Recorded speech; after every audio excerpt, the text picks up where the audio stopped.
Merry Christmas! One of my best friends is a nun, or as she calls herself, a religious.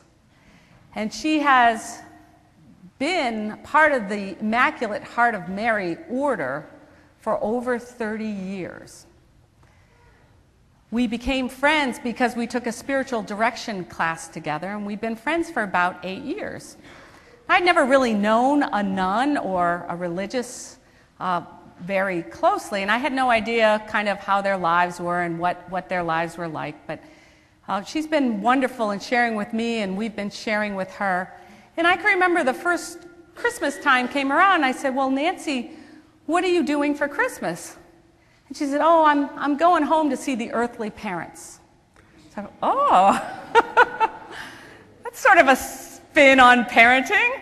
The earthly parents. I thought, oh, that kind of made me stop and think about and reflect on what is the difference between earthly parents and heavenly parents. Well, we all have earthly parents. That's something we all have in common. And our earthly parents, when we're born, have total, complete control and power over us. Because as infants, we're helpless. We're dependent on our earthly parents. Number one, to be born in the first place. Number two, for survival, for food, for warmth, for clothing, for protection. When you're an infant, you got to stay where they put you, which for parents is a good thing, but maybe not so for infants. But it's a relationship of total power and control over the child. But as we all know, if the child is fed and nurtured, the child begins to grow. They begin to walk, unless you put ankle weights on them, which I recommend. And they begin to go where they want to go, and they begin to do what they want to do. And then they get into that nose stage, and they progress through life and become more and more independent.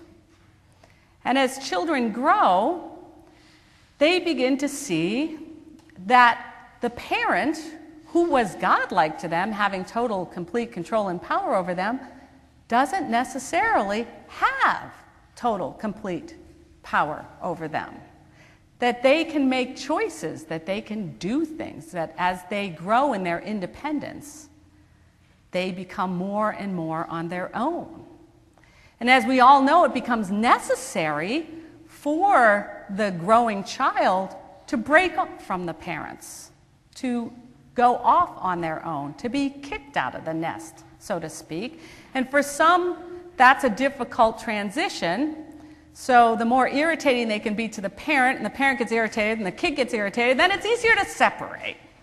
So we go through that piece of life we call adolescence, and we all do it differently.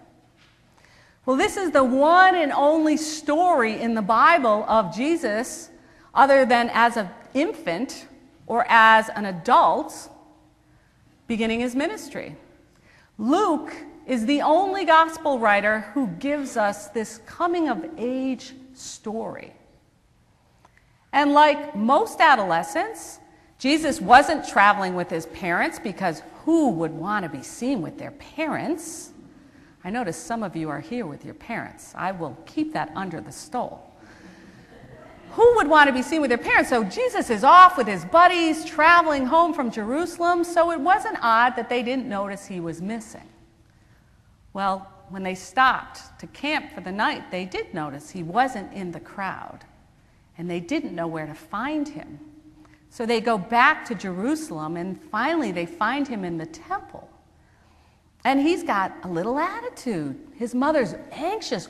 I don't know where you were. How could you have done this? I've been looking and searching for you. And he's like, "Mom, I'm in my Father's house, my Heavenly Father's house." Like, whoa. Why wouldn't you think of looking for me here? So Luke tells us in no uncertain terms that Jesus knows who he is connecting himself to. As he separates from his parents, He goes and he connects himself to his heavenly Father.